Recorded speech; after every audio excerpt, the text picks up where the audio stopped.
ከሰዎች መደበቅ ያለባችሁ እጅግ አስፈላጊና ወሳኝ 8 ነገሮች። ሰላም ውድ ኦርቶዶክሳውያን እንደምን አላችሁ? እንደምን እስከ ይሳ ደረሳችሁ? እግዚአብሔር አምላካችን ከሁላችን ጋር ይሁን። በዚህ ቪዲዮ ሁላችንም ኦርቶዶክሳውያን በተለይም መንፈሳውያን የሆነን ክርስቲያኖች ከሰዎች ወይም ለሰዎች ከመናገር ልንቆጠባቸው የሚገቡ 8 መሰረታዊ ነገሮችን እነግራችኋለሁ። ዛሬ እነዚህን በማድረጋችን ብዙ ኪሳራ ብዙ መከራ እየተቀበልን ስለሆነ ማለት ነው። ለጥንቃቄም እንዲሆነንና ራሳችንንም በመንፈሳዊ ሕይወታችን ላይ በደንብ አድርገን እንድንፈትሽ የሚያደርጉ 8 ወሳኝ ነጥቦችን እነግራችኋለሁ። ውድ ቤተሰቦቼ አብራችሁን ቆዩ፣ አስተውሉ። እንግዲህ በክርስትና ሕይወት ውስጥ ስወራ ወይም ደግሞ ምስጢርን መደበቅ ወይም መጠበቅ ትልቅ መንፈሳዊ ጥበብ ነው። ውድ ቤተሰቦቼ ብዙዎቻችን በረከታችን የሚባክነው የጀመርነው ስራ የሚቀጨውና ሰላማችን የሚታወከው በእጃችን ያለውን ዕንቁ ለሕዝብ በዝርዝር ስለምናሳይ ነው። አስተውሉ። ቅዱሳን አባቶች ዕቃህን በሸፈንከው መጠን በረከቱ ይበዛል ይላሉ። ስለዚህ ውድ ቤተሰቦቼ ይሄንን የምናገረው በነገራችን ላይ በሕይወቴ የተጠቀምኩት ነገር ስለሆነ ነው የምነግራችሁ። በነገራችን ላይ በጣም ብዙዎቻችን ዛሬ ለጓደኛ በዙሪያችን ላሉ ሰዎች፣ ለቤተሰብ፣ ለእናት ብቻ አጠገባችን ላሉ ሰዎች ዝም ብለን የመጣልን ነገር ሁሉ እናወራለን፣ ፍሬ ሳያፈራ ማለት ነው። ስለዚህ በጣም እንድታውቁት ቢፈልጓችሁ ዛሬ በጣም ብዙዎቻችን እየተጎዳንበት ያለውን 8 ነጥቦችን አነሳለሁኝ። አብራችሁን ቆዩ። አንድ ክርስቲያን ከሰዎች ደብቆ በምስጢር ሊይዛቸው የሚገቡ ወሳኝ 8 ነጥቦችን አንድ ባንድ እንመልከት። ስለዚህ አንደኛው ውድ ቤተሰቦቼ አንደኛው ልትደብቁት የሚገባው መንፈሳዊ ተጋድሎና ምግባር ነው። ብዙዎቻችን ዛሬ ክርስቲያን ለመምሰል እንጣጣራለን። ክርስትና በመምሰል አይኖርም። በነገራችን ላይ በተግባር የሚደረግ ነው ክርስትና። ደጋግሜ ተናግሬያለሁ። ብዙዎቻችን ለመታየት እንሮጣለን። ነጠላ ለብሰን ለመውጣት እንሞክራለን። ራሳችንን ክርስቲያን ለማስመሰል አይደለም። እኔ በጣም የምወደው የመጽሐፍ ቅዱስ ክፍል አለ። በነገራችን ላይ ብርሃናችሁ እንዲሁ በሰው ፊት የበራ ይሁን ይላል። በጣም የምወደው ቃል ስለሆነ ነው ደጋግሜ እናገራለሁ ይህን ነገር። እኛ ክርስቲያኖች ሰዎችን ልናስተምር የሚገባው ውስጣችን በምንሰራው ስራ ራሱ ያ ውስጥ ያለው የመንፈስ ቅዱስ መሪት ወጥቶ ሰዎችን ሊያስተምር ሊቀር ይገባል። ክርስትናችን በመሰረቱ እንደዚህ ነበር መሆን የነበረበት። ዛሬኛ በስብከት በአለባበስ በተለያዩ ነገሮች የተነገረ ነው እንደ ስብከት የተነገረን ያለው ሰዎችን ለማስተማር። ነገር ግን ክርስትናችን ራሱ ብርሃን ሆኖ ሰዎችን የሚለውጥ የሚያስተምር የሚቀይር መሆን ነበረበት። ስለዚህ ክርስትናችን የታይታ መሆን የለበትም። ስለዚህ የምናደርጋቸው መንፈሳዊ ተጋድሎች የጸሎት ሕይወታችንን ለምሳሌ የጸሎት ቤት ካለው እንኳን ሰዎች የጸሎት ቤታቸውን ሆነ ብሎ ለማሳየት የሚጣጣሩ ሰዎች አሉ። የጸሎት ቤታችንን፣ የጸሎት ሕይወታችንን፣ የምጽዋት ሕይወታችንን ለሰዎች የምናደርገውን ነገር ከማሳየት ልንቆጠብ ይገባል።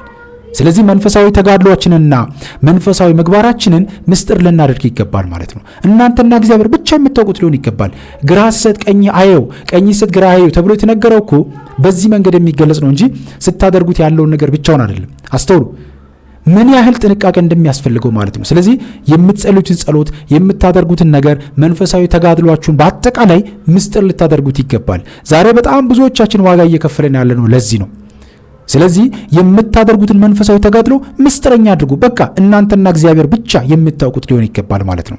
የምትጸልዩትን ጸሎት፣ የምታደርጉትን መንፈሳዊ ገዳማት ስትሄዱ፣ ሌሎች ነገር ስታደርጉ እናንተና እግዚአብሔር ብቻ ይወቁ። በዚህ ውስጥ ማንን ታሳፍራላችሁ? ዲያብሎስን ታሳፍራላችሁ። ጠላት ዲያብሎስን ታሳፍራላችሁ። የምቀኛውን መንፈስ ታሳፍራላችሁ። የምቀኛውን ሴራና ዓላማ እቅዱን ሁሉ ታከሽፋላችሁ። ውድ ቤተሰቦች ስለዚህ የመጀመሪያው መንፈሳዊ ተጋድሎና ምግባርን መደበቅ ነው። የምታደርገውን ጸሎት፣ የምትጾመውን ጾም ወይም የምታደርሰውን ስግደት ለሰው አታውራ በጭራሽ። መንፈሳዊ ስራ ለሰው ከታየ ዋጋው በምድር ይቀራል። ይህንን በደንብ አስተውላችሁ አዳምጡ። ስለዚህ ለሰው የታየ ጽድቅ ለትዕቢት ይዳርጋል፣ የሰይጣንንም መግቢያ በር ይሆናል ማለት ነው። ስለዚህ የምታደርጉትን መንፈሳዊ ተጋድሎና ምግባር ምስጢራዊ ልታደርጉ ይገባል የሚባለው በዚህ ምክንያት ነው ማለት ነው። ስለዚህ ጸሎትህንና ጾምህን እንደ ሀብት ደብቀህ ያዝ፣ ሌባ ወይም ሰይጣን ካየው ሊቀማ ይተጋልና። ስለዚህ ይሄ በጣም አስፈላጊና ወሳኝ ነገር ነው ማለት ነው። በስውር የማያባትህ በግልጥ ይከፍላል የተባለው በማቴዎስ ወንጌል ምዕራፍ 6 ከቁጥር 4 ላይ የተነገረው ቃል እውነት የሚሆነው በዚህ መንገድ ስንሰራ ነው ማለት ነው። ስለዚህ የመጀመሪያው ምንድነው ያልኳችሁ? መንፈሳዊ ተጋድሎና ምግባርን መደበቅ ያስፈልጋል። የምትጾመውን ጾም ለሰዎች እንድታሳይ አይደለም የምትጾመው። የምትጸልዩ ጸሎት ለሰዎች እንድታሳይ አይደለም። በቃ ለራስ ያዘው፣ ምስጢር አድርገው። ሁላችንም ኦርቶዶክሳውያን፣ በተለይ ደግሞ ሴቶች ተጠንቀቁ። ይሄንን ልናደርግ ይገባል፣ ልንጠነቀቅ ይገባል ማለት ነውና የመጀመሪያው መንፈሳዊ ተጋድሎና ምግባርን መደበቅ ነው። ሁለተኛው የወደፊት እቅድና ህልምን ነው። የወደፊት እቅዳችሁንና ህልማችሁን በጭራሽ ለሰዎች አትናገሩ። በጭራሽ ጓደኛዬ ነች እኮ የብዙ ዘመን ጓደኛዬ ነው፣ የብዙ ዘመን ምስጥረኛዬ ነች ምናምን እያላችሁ የምታወሩ ከሆነ በጭራሽ ፍሬ አታፈሩበትም። በጭራሽ ማለት ነው። ደጋግሜ ከዚህ በፊት ተናግሬያለሁ በዚህ ጉዳይ ላይ። የወደፊት እቅድና ህልማችሁን ለሰዎች በጭራሽ አትናገሩ። ቀጣይ ዓመት ላይ እንደዚህ ያደርጋለሁ፣ አሁን የሆነ ነገር ላድርግ አስቤያለሁ እያላችሁ አትናገሩ፣ አታውሩት። ብቻ እናንተና እግዚአብሔር ተነጋገሩ። ስራችሁ ተሳክቶ እግዚአብሔርን የምታመሰግኑበት ጊዜ ላይ እግዚአብሔርን አመስግኑ። ምክንያቱም የረዳችሁ ያገዛችሁ በሁሉም ነገር ያልተለያችሁ እግዚአብሔር አምላካችን ስለሆነ ማለት ነው። እግዚአብሔርን ልታመሰግኑ ይገባል ማለት ነው። ስለዚህ አንድን ስራ ገና ሳትጀምረው ወይም ገና በሐሳብ ደረጃ እያለ ለሰዎች ሁሉ አታውራ። ምክንያቱም የሰዎች ምቀኝነትና የዓይነ ጥላው መንፈስ ገና ያልበቀለውን ዘርህን ሊያበላሽበት ይችላል። ልክ ዮሴፍ ሕልሙን ለወንድሞቹ ሲነግር መከራ እንደደረሰበት በኦሪት ዘፍጥረት ምዕራፍ 37 ላይ የተጻፈው ቃል እኛንም ያስተምረናል።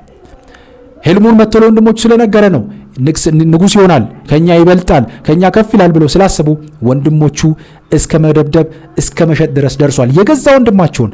ዛሬም እኛ ምስጢራችንን ለጓደኛ፣ ምስጢራችን ቅርብ ላሉ ሰዎች፣ ምስጢራችንን በአጠገባችን ላሉ ሰዎች በምናወራበት ጊዜ ይባክናል። ያሰብነው ያቀድነው ነገር ሳይሳካ ይቀራል። በዚህ መንገድ ዛሬ ብዙ ዋጋ እየከፈላችሁ ያላችሁ እህት ወንድሞች፣ ቤተሰቦች ያላችሁ ተጠንቀቁ። ይህ ቪዲዮ ለሁላችንም አስፈላጊ ስለሆነ ማለት ነው። ስለዚህ ሁለተኛው የወደፊት እቅድና ህልምን በጭራሽ መናገር አያስፈልግም ማለት ነው።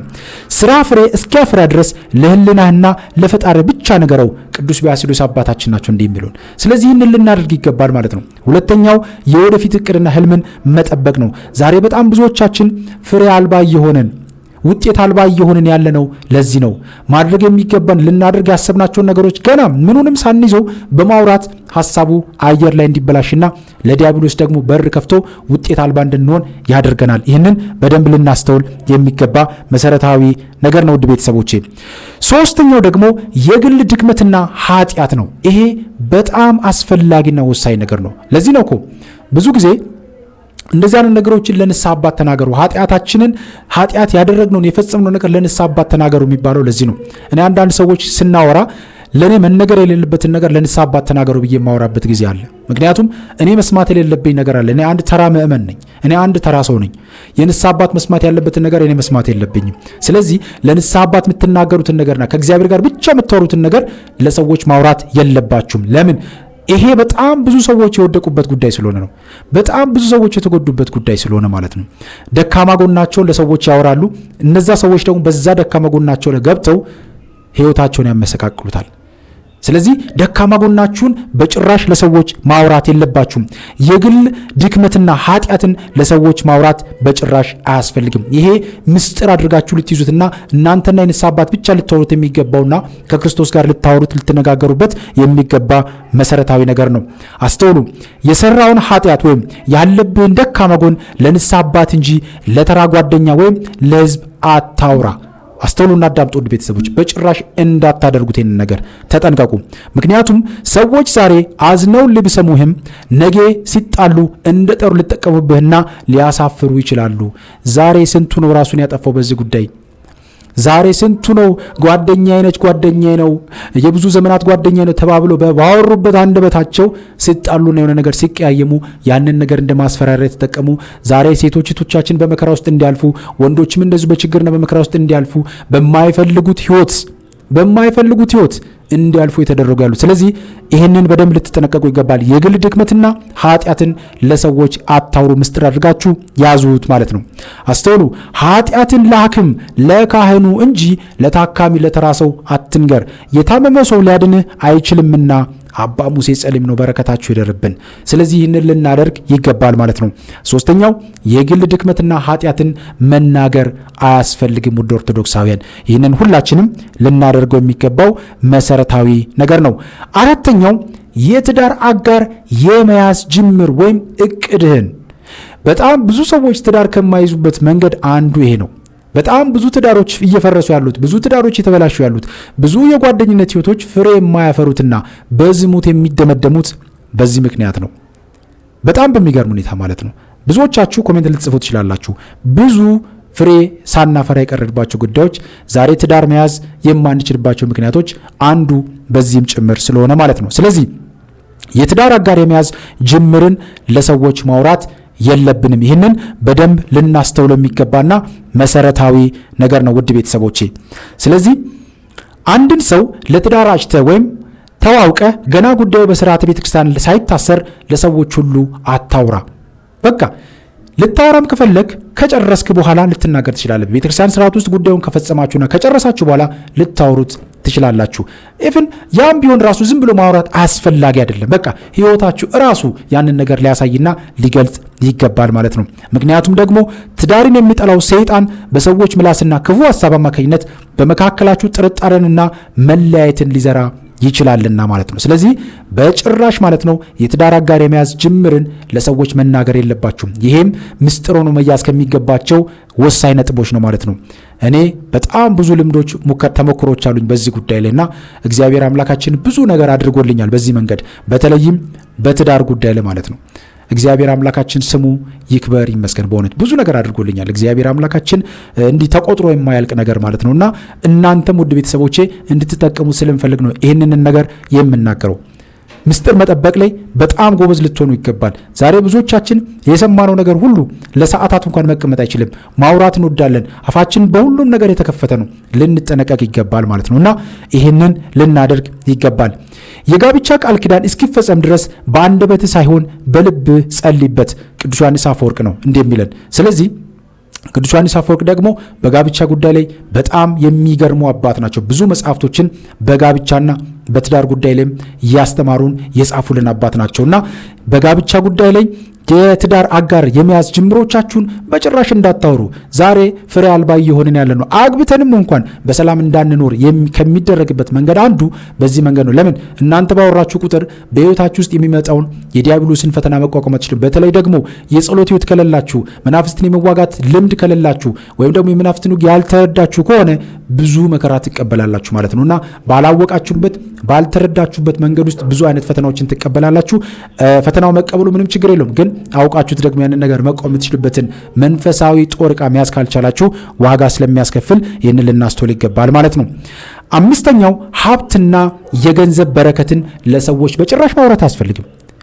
ገንዘብ በምን እንደምታገኙ፣ ገንዘብ በምን ሰርታችሁ እንደምታመጡ፣ ገንዘብ ከየት እንደምታመጡ በጭራሽ ለሰዎች ማውራት የለባችሁ።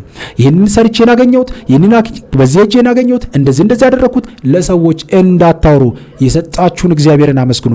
እናንተ ገንዘቡን ለፍታችሁ ደክማችሁ በላባችሁ ጠብ አድርጋችሁ ያገኛችሁት ገንዘብ ከሆነ ከገንዘቡ አስራት በኩራት በመውጣት እግዚአብሔርን አመስግኑበት፣ እግዚአብሔርን ከፍ ከፍ አድርጉበት ያንን ስለሰጣችሁ። ስለዚህ የገንዘባችሁን በረከትና ሀብት ለሰዎች በጭራሽ እንዳትናገሩ። ዛሬ ብዙ ሰዎች ይህንን በማድረጋቸው በስልብና በምስጢር መተት በተለያየ መንገድ ቤታቸው፣ ኑሯቸው፣ ህይወታቸው አመድ ብኩን ሆኖ ቀርቷል። ይሄ ትክክለኛ መረጃ ነው የምነግራችሁ ውድ ቤተሰቦች። ስለዚህ እግዚአብሔር የሰጠን በረከት፣ የምታገኘውን ገቢና ያለህን ጥሪት ለሰዎች በዝርዝር ከመናገር ተቆጠብ። ምክንያቱም የሰው አይን ወይም ሶኮልድ ቡዳ የቡዳ መንፈስ የምንለው ወይም የሰላቢ መንፈስ የምንለው በረከትን ይሰልባል። ሰዎች ካንተ በላይ ሆነው ካዩ ይቀኑብሃል፣ ካንተ በታች ሆነው ካዩ ይንቁሃል። ውድ ቤተሰቦች አስተውሉ። ስለዚህ ይሄ በጣም ዛሬ ያለንበትን ዘመን የሚያሳይ መሰረታዊ ነጥብ ነው። ሁላችንም የምናገኘውን ገቢ ያለንን ሀብት ለሰዎች መናገር የለብንም። አስተውሉ። በተለይም ከኢትዮጵያ ውጭ ሆናችሁ ከሀገር ውጭ ሆናችሁ እየሰራችሁ እየደከማችሁ እየለፋችሁ እየተሰደባችሁ ብዙ ዋጋ እየከፈላችሁ ገንዘብ የምታወጡ እህት ወንድሞቼ ይህንን ልታደርጉ ይገባል። ተጠንቀቁ በደንብ ማለት ነው። ስለዚህ ይህንን ማድረግ በጣም አስፈላጊ ነው ማለት ነው። በረከትን በሸፈንከው መጠን በቤት ውስጥ ሙላቱ ይረዝማል። አስተውሉ። በረከትን በሸፈንከው መጠን በቤት ውስጥ ሙላቱ ይረዝማል። አለመናገር ብዙ በረከቶችን ያመጣል። አያችሁት? ተመልከቱ። ይሄ ወሳኝ ነገር ነው ውድ ቤተሰቦቼ። ስድስተኛው ደግሞ የምታደርገውን ምጽዋትና በጎ ስራ ለሰዎች አትናገር። ዛሬ በጣም በሚገርም ሁኔታ ምንድነው ግን እኛ እንደዚህ ያደረገን? ቤተክርስቲያን ሄደን አስራት በኩራቱ እንኳን ለመስጠት አስራት በኩራቱ ካልተነገረ እንላለን። የምናደርገው ነገር ካልተወራ እንላለን። ምስክርነት ከሆነ እሰየው ምስክርነት ነው ብለን ልናደርግ እንችላለን። ምስክርነትም እኮ ግዴታ መነገር ያለበት ጉዳይ አይደለም። በእርግጥ ምስክርነት ወንጌል ነው ተብሎ ስለሚታሰብ ነው ምስክርነት የምንነገረው በመድረክ ላይ። ነገር ግን አስራት በኩራት ይዘን ሄደን ይሄን ያህል ገንዘብ አስራት በኩራት አምጥቻለሁ ተብሎ አይነገርም። ስዕለትም ከሆነ የተሳልነውን ነገር አምጥተን ማስገባት ነው ያለብን። በምስጢር እግዚአብሔር ለሰራልን ለፈጸመልን ስራ በምስጢር አምጥተን እግዚአብሔርን አመስግነን ማስገባት መስጠት ነው ያለብን። ዛሬ ብዙዎቻችን በእውነት ያስተዛዝባል። በየቤተ ክርስቲያን አውደ ምሕረቱ ላይ የምናየው ነገር በጣም ያሳዝናል። እውነትን መናገር ያላችሁን ገንዘብ አስራት በኩራት አምጥታችሁ በቤተ ክርስቲያን ማስገባት መስጠት፣ የበረከትም ስራ ከሆነ የበረከቱን ስራ በምስጢር ማድረግ፣ ማውራት፣ መናገር አይጠበቅባችሁም። አንዳንዴ ወሬ ተነግሮ እንዲህ ቢታደርጉ እንዲህ ተብሎ ከተነገረ በኋላ ሰው ለመስጠት የሚነሳው ለምን? ቀድማችሁ ለመስጠት አስባችሁ ከሆነ ቀድሞ ማድረግ ነው። በቃ አለቀ። እስክትጠሩ እስኪወራ ድረስ መጠበቅ አይገባም ማለት ነው። ስለዚህ የምታደርገው ምጽዋትና በጎ ስራ በጭራሽ ለሰዎች መናገር የለብህም። ሰዎች እንዲያውቁ ልታደርግ አይገባም ማለት ነው። ለአንድ ችግረኛ የሰጠውን እርዳታ ለሶስተኛ ሰው አትናገር። ስለ ማርያም ብለህ የሰራኸውን ስራ ለዝና አትጠቀምበት ማለት ነው። ዛሬ ብዙዎቻችን ግን እንደዚህ ነው እያደረግን ያለ ነው። ሰሞኑን ያቀረብኩት ቪዲዮ ነበር አይደል?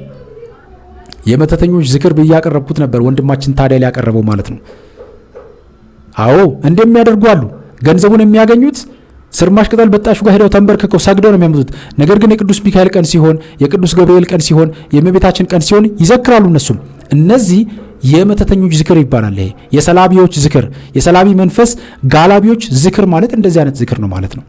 ስለዚህ በጣም ልንጠነቀቅ ይገባል ማለት ነው። ስለዚህ ስድስተኛው የምታደርገውን ምጽዋትና በጎ ስራ በጭራሽ ለሰዎች አትናገር ማለት ነው። ምክንያቱም በጎ ስራ ለሰው ከታወቀ ክብሩን በምድር ተቀብለሃል ማለት ነው። በሰማይ ዋጋ አታገኝም። ይሄንን በደንብ አስተውሉ። በጎ ስራ ለሰዎች ከታወቀ ክብሩን በምድር ተቀብለሃል ማለት ነው። በሰማይ ዋጋ አታገኝም ማለት ነው። ስለዚህም ቀኝ የምትሰራውን ግራ አይወቀው ተብሎ በማቴዎስ ወንጌል ምዕራፍ 6 ከቁጥር 3 ላይ የተነገረው ቃል እውነት የሚሆነው እዚህ ጋር ነው ማለት ነው። ስለዚህ ለሰዎች የምታደርጉትን በጎ ተግባር፣ ለሰዎች የምትሰጡትን ነገር፣ ለሰዎች ያደረጋችሁትን ነገር በጭራሽ አታደርጉት። እንደውም አባቶቻችን ምንድን ነው የሚሉት? እንዳለፈ ጎርፍ ቅጠሩት። ለሰዎች የምታደርጉትን ነገር ያለፈ ጎርፍ አይያዝም አይደል? አይታወቅም፣ እንዴት እንደሄደም አይታወቅም። ስለዚህ እንዳለፈ ጎርፍ ቁጠሩት። ያለፈ ጎርፍ ስለማይታወቅ ስለማይያዝ ማለት በቃ እርሱት። ለሰዎች የምታደርጉትን ነገር እርሱት፣ በቃ እንዳታስቡት። አንዳንድ ሰዎች ደግሞ ከሰጠን በኋላ ውለታ የምንጠብቅ ሰዎችም ደግሞ አለን። አይደለም።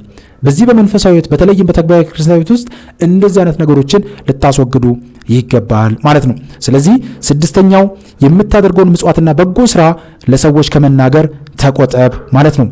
ሰባተኛው የቤት ውስጥ ምስጢርና ግጭት። ይሄ በጣም ብዙ ትዳሮችን ያፈረሰ ጉዳይ ነው። ብዙዎቹ እንደ ቀልድ የሚያዩት ጉዳይ።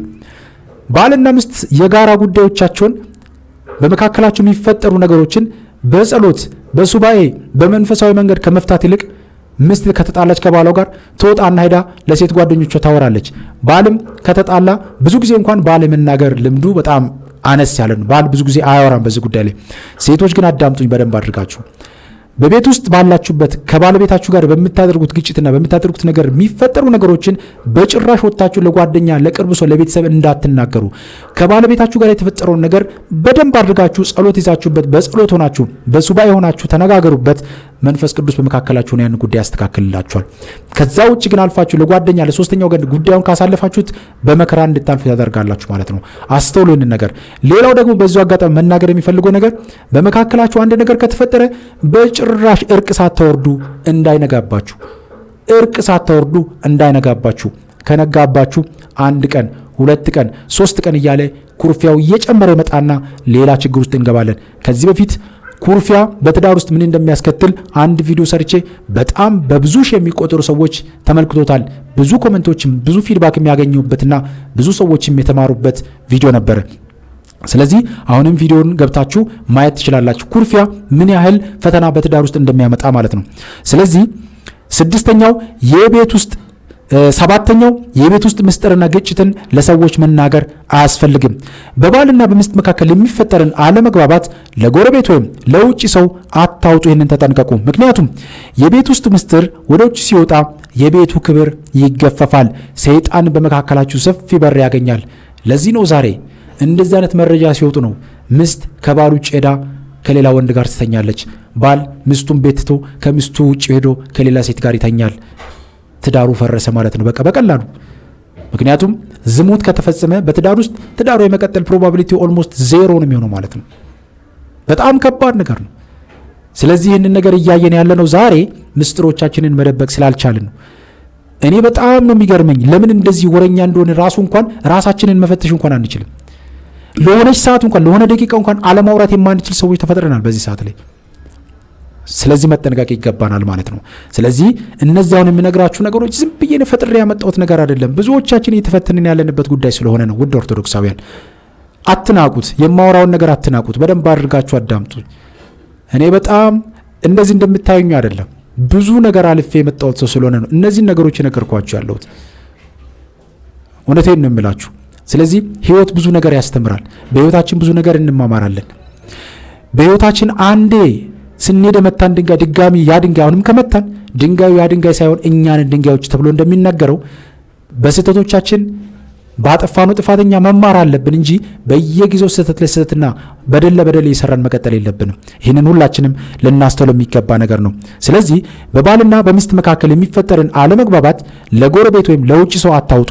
ምክንያቱም የቤት ውስጥ ምስጢር ወደ ውጭ ሲወጣ የቤቱ ክብር ይገፈፋል፣ ሰይጣንን በመካከላችሁ ሰፊ በር ያገኛል ማለት ነው። 8ኛውና የመጨረሻው ውድ ቤተሰቦቼ መለኮታዊ ጉብኝትና ራእይን በጭራሽ ለሰዎች መናገር አይጠበቅባችሁ። ይህንን በደንብ አስተውሉና አዳምጡኝ። ምን ማለት መሰላችሁ? እግዚአብሔር በህልም ወይም በራእይ የገለጠልን ምስጢር ወይም በጸሎት ጊዜ የተሰማን ልዩ ስሜት ለሰው ሁሉ አትናገር።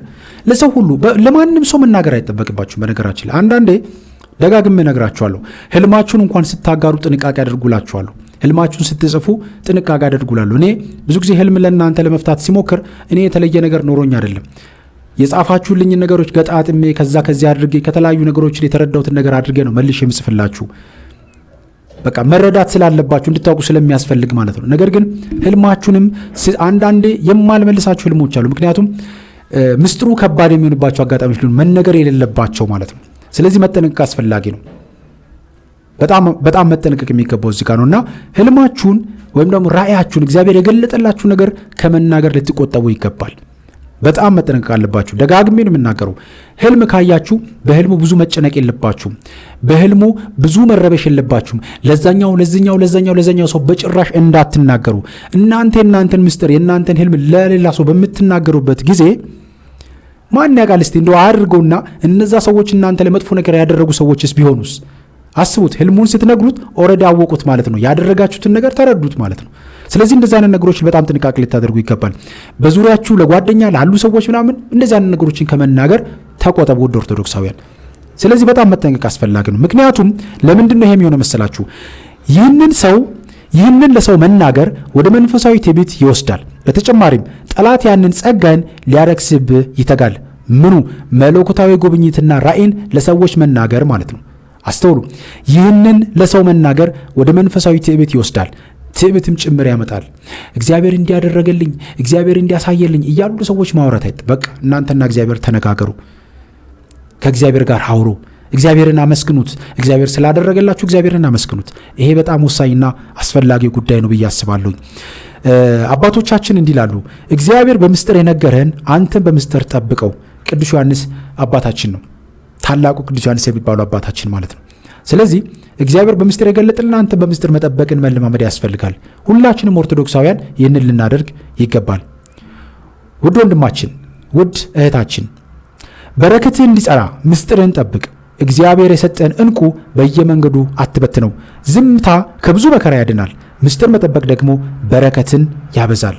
እግዚአብሔር አምላክ በመንፈሳዊ ጥበብና በስውራ ይሰውራችሁ፣ በስውር ይጠብቃችሁ። እግዚአብሔር አምላካችን በእውነት ከሁላችን ጋር ይሁን። ስለዚህ ውድ ቤተሰቦቼ እነዚህን የነገርኳችሁን ነገሮች ልትጠብቁ ይገባል። ፍሬ ማፍራት ከፈለጋችሁ፣ መልካም ትዳር እንዲኖራችሁ ከፈለጋችሁ፣ በረከት እንዲኖራችሁ፣ በህይወታችሁ መልካም ነገር እንዲኖራችሁ ከፈለጋችሁ እነዚህን አሁን የነገርኳችሁ ነገሮች ጠብቁ። በጣም ብዙ ዋጋ እየከፈልን ያለ ነው ለዚህ ነው ኦርቶዶክሳውያን። ስለዚህ እግዚአብሔር አምላካችን ሁላችንን በጉዟችን በመንገዳችን ያግዘን፣ ያሰብነውን ያቀድነውን እግዚአብሔር አምላካችን ያሳካልን። ያስተማረን የመከረን የገሰጸን አምላካችን መድኃኒታችን ኢየሱስ ክርስቶስ ስሙ ይክበር ይመስገን።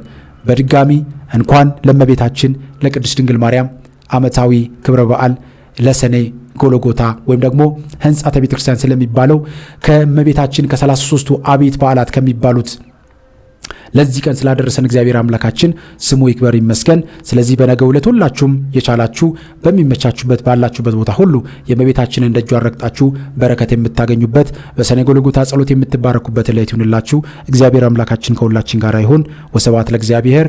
ይቆየን። አሜን።